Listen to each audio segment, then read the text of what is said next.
Hello, we're going to begin intro topic 1, exploring radian measure. Now, I'm not going to tell you a whole lot except that you're about ready to create and discover a pretty special angle. So I want you to pay careful attention to the way that you create it.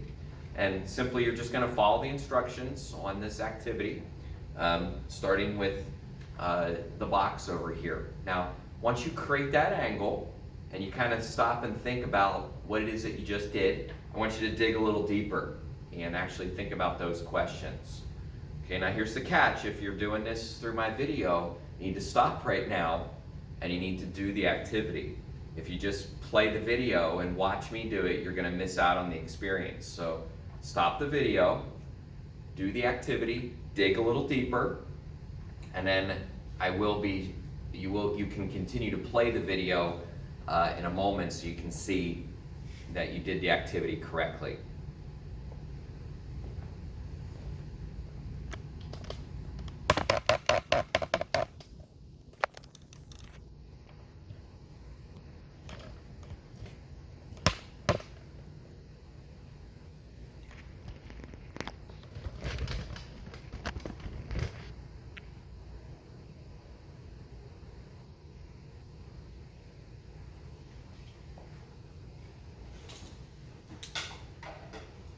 Alright, so it looks like I'm supposed to draw any radius. I really can draw the radius any way that I want, as long as it's from the center to a point on the circle. Mark its endpoint as A. Now we're going to cut or mark a piece of string to be the same length as the radius. Okay. Trusty scissors. That to actually snip. I don't get the pieces confused. This is the piece that's actually the length of the radius. Now place one end of the string at point A and carefully place the rest of the string on the circle and mark the end point as B. Alright, so I'm trying to place the string on the circle. The string's not perfect here, but looks like I kind of have it somewhat like an arc, and my string is curved. I'm going to mark that endpoint as B. Carefully draw a second radius from the center to this point B. Now we're going to label the central angle produced from these two radii as angle R. So that's an angle. It's a central angle because it's made from in the center, and we'll call that R. Alright, use some method. I can come up with a method to determine how many R's, how many of these angles are required to make a full revolution. Okay. If I had a protractor, let me go get a protractor, because maybe I can actually measure that angle.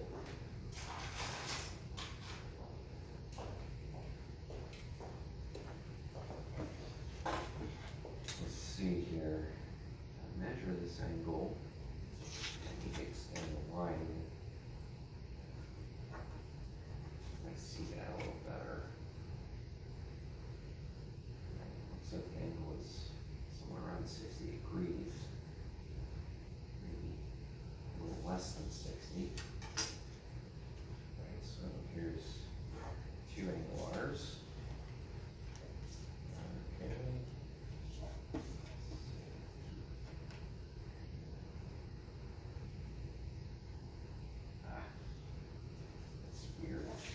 Paper. Kind of estimated if it was close to 60 degrees, I'd take about 3 of those. Oh.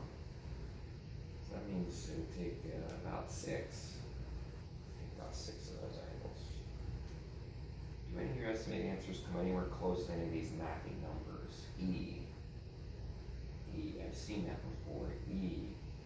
Isn't that 2.7, 18? 1828. 2.7. That doesn't look like any numbers I've seen in this activity. Pi 3.14.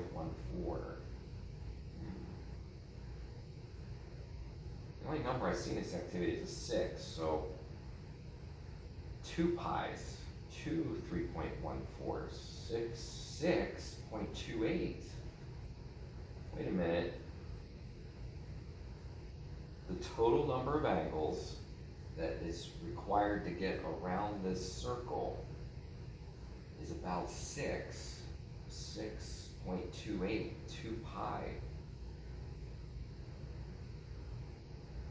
We might be on to something.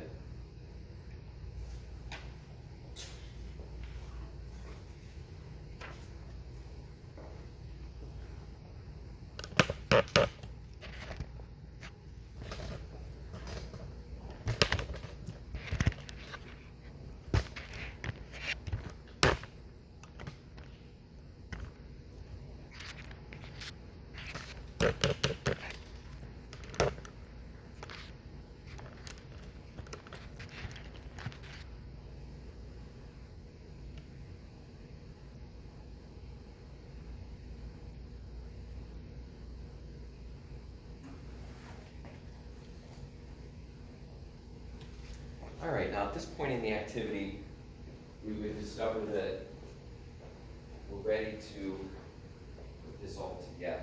Students would be ready, and maybe you too would be ready.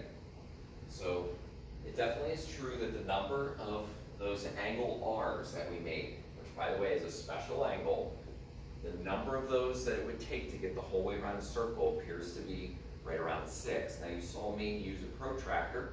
Sometimes students would take their string and kind of lay it around the outside, but ultimately we discovered that it takes about 6 of those angles. Now I keep saying 6 because it's not exactly 6. It turns out that it's 6.28. It turns out that it's 2 pi. Now, for the rest of this activity and for the rest of this year, anytime I say pi, make sure you realize that that's a number. And if I say 2 pi, that's a number. And so it takes 6.28 of those angles to get the whole way around a circle. Pretty special, pretty special. So what is this angle? Well, if you look at the bottom, the little fill in the blank, angle R is a radian. That angle that you made, that is a radian. In fact, it's 1 radian, and that's why that it is approximately equal to, does anybody get it? Sometimes we'll have a student discover that you can actually take 360 degrees and you can divide it by 6.28, you can divide it by 2 pi, and you come up with 57.3 degrees.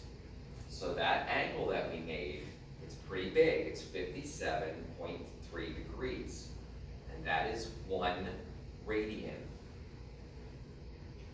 The total number of radians, moving to the next line, that it takes to fill up 1 circle, 1 revolution, is exactly 2 pi. Now what you want to get right now is that radian measure is just another way. It's just another way to measure angles. Okay? And you're going to discover that it's a pretty special way because it was made using some pretty special connections to a circle, which is our fancy definition. Do you think you could fill in that definition? Students that can fill this in are able to go back through the activity and think about what it is that you did with the string and the straight edge. Go ahead and see if you can fill in that fancy math definition.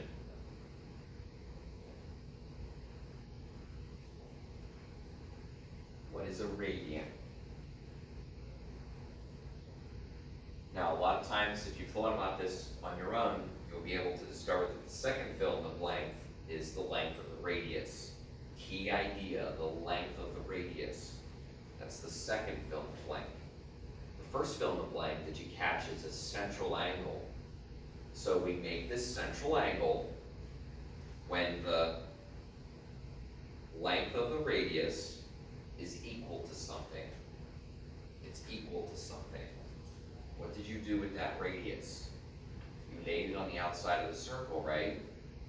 When you lay something on the outside of a circle, when you think about the measurement of an outside of a circle, we call that an arc. That's your last fill in the blank, an arc. So what kind of arc is it? And it's kind of a fancy geometry term. We call it an intercepted arc.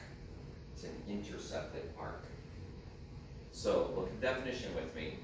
A radian, it's a central angle. It's an angle made on the inside of a circle when the length of the radius is equal to the length of the intercepted arc.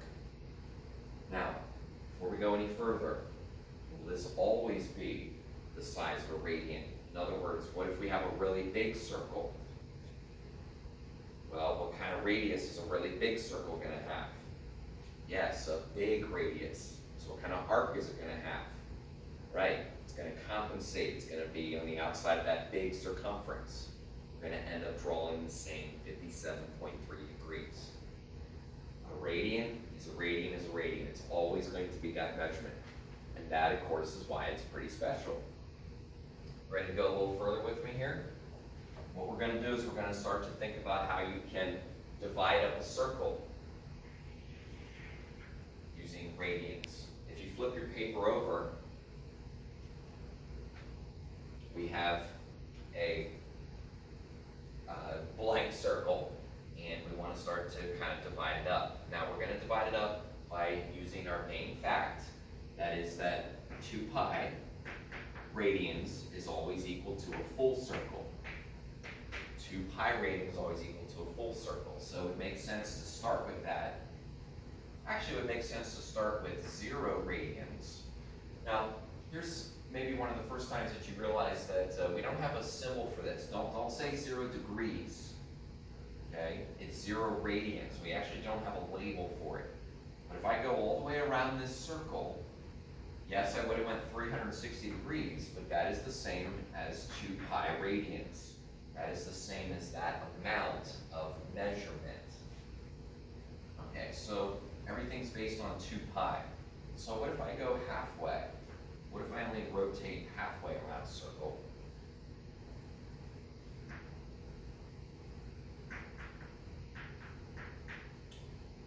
Well, of course, that would be half of 2 pi. Now, half of 2 pi is just 2 pi divided by 2. Pretty easy math, but that shows us that halfway around a circle would be pi radians. Now, I'm not going to say this every time, but now is a good time for you to realize that when I say pi, that's a number. That's 3.14. So that means it takes 3 of those radians to get halfway around the circle. Okay, well, we use pi because it's the most exact. What else do we have? Eventually, you're going to catch on to this. Eventually, you're going to be doing this on your own. But let me help you. A quarter of the way around a circle would be our full circle divided by 4. Now, if you do a little bit of simplifying, you should be able to reduce that to be pi over 2, which, by the way, is how we say it. We tend to not say half pi, but we say pi over 2. Now, a quarter of the way around a circle would be the same as 90 degrees. But we're going to label that as pi over 2. Want to try to do an eighth?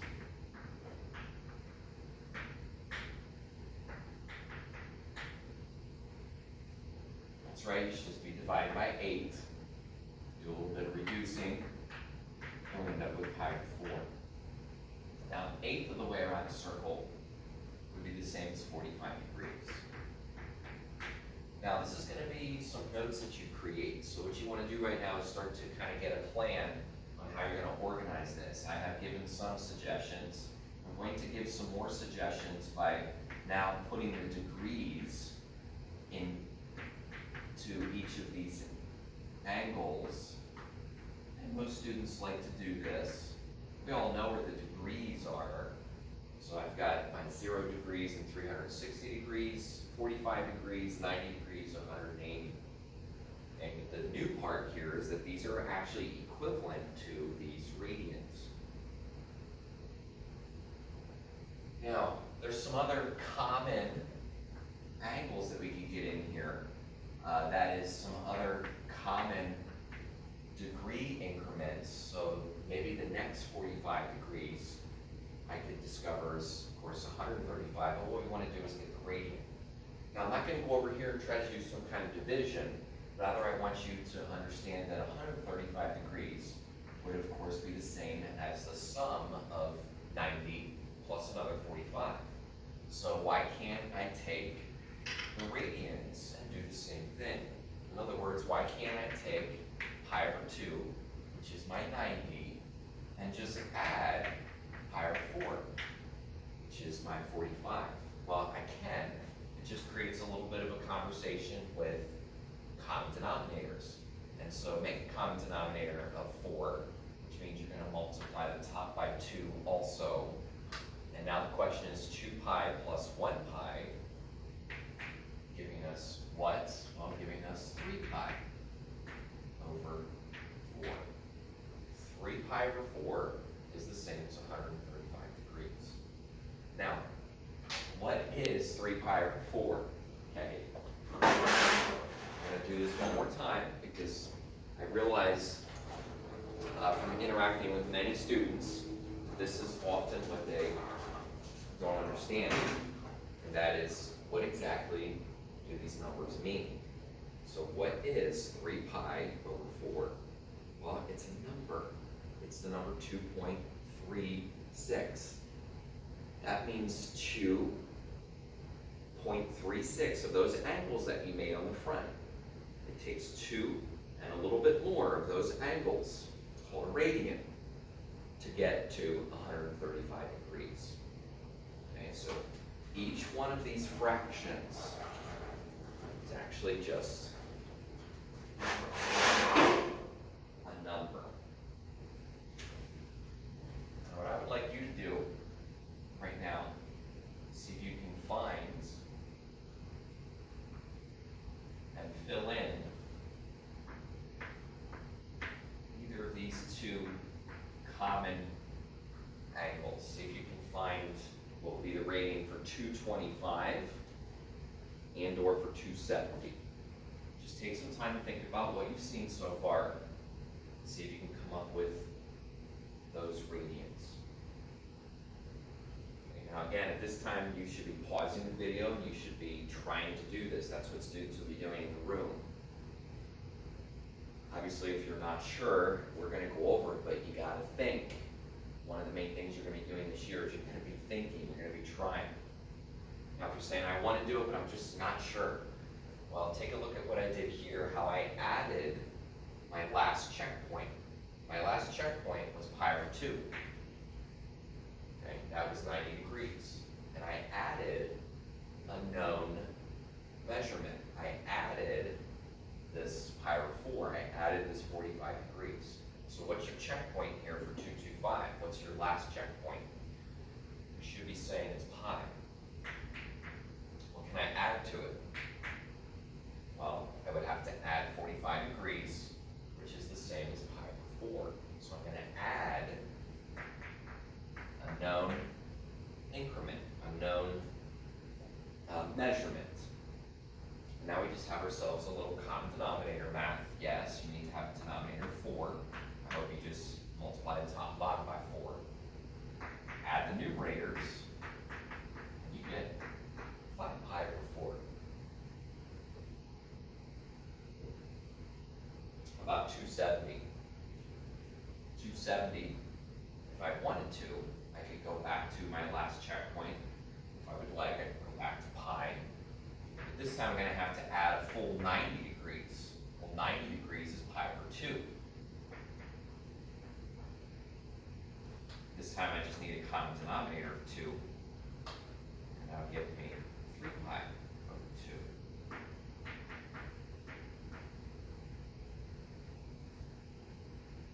Okay, now for homework, you guys are going to come up with 315. I suppose if you want to try to do it right now, you can. But I'm going to leave that as a suggestion to look at for homework. Because what I want to do is I want to now take a look at some other common ways to divide up a circle. As you can see here, we're using a third and we're going to use a 6. Alright, so a third of a circle. Well, it's all based on a full circle. Make sure you realize that 2 pi is our go-to number. So if I have a full circle, but I just want a third of a circle, of course you can just divide it by 3. 2 pi over 3.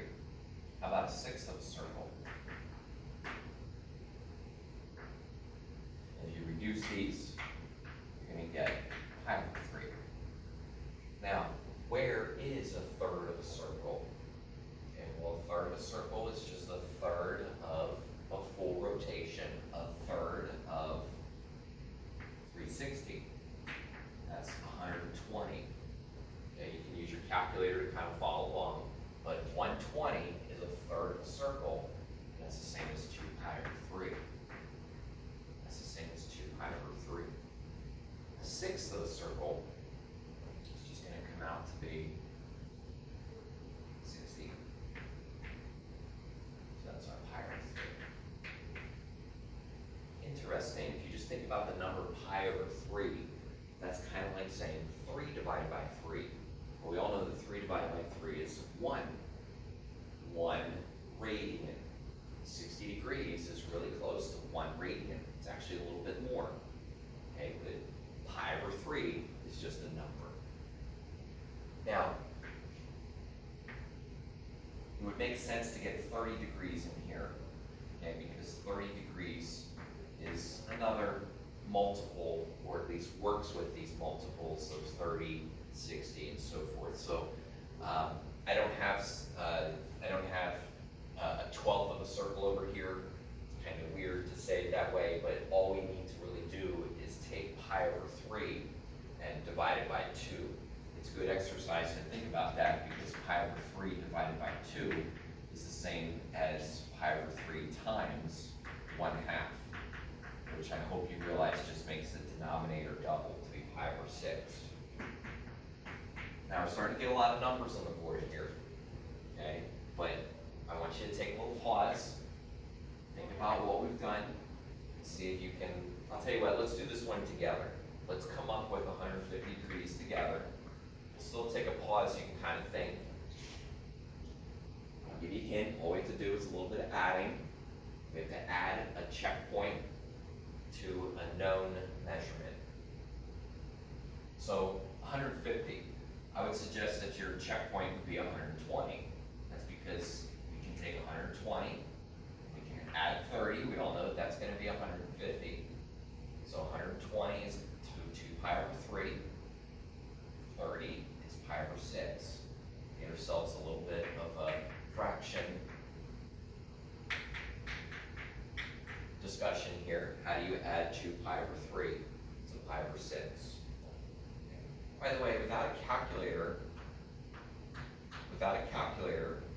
that way we can write our answer as a fraction, because that's going to be the proper way to discuss and to give these radians. So 4 pi plus 1 pi is 5 pi over 6. Now 5 pi over 6 is the same as 150.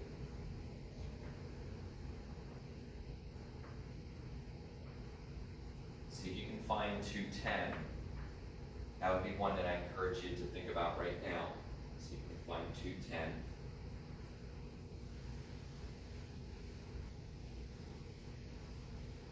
And if you think you're onto this, then you might want to see if you can find 240.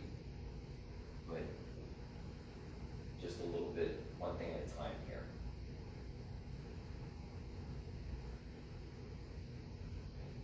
Listen, when I say a known checkpoint, checkpoint could be anything. I see pi, it's kind of big and bold here, it's equal to 180. And all I have to do is add that, add 30 degrees to get to 210. So 30 degrees, we already found that to be pi over 6. Are you starting to catch on? Common denominator, that gives us 6 pi plus pi, which is 7 pi over 6.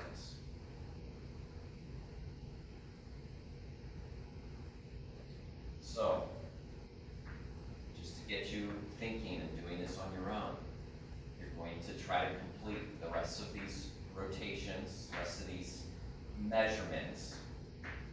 That would officially, I suppose, be 240, 300, and 330. It's something that you want to try to do as homework. And this would officially end the first part of our intro lesson number 1.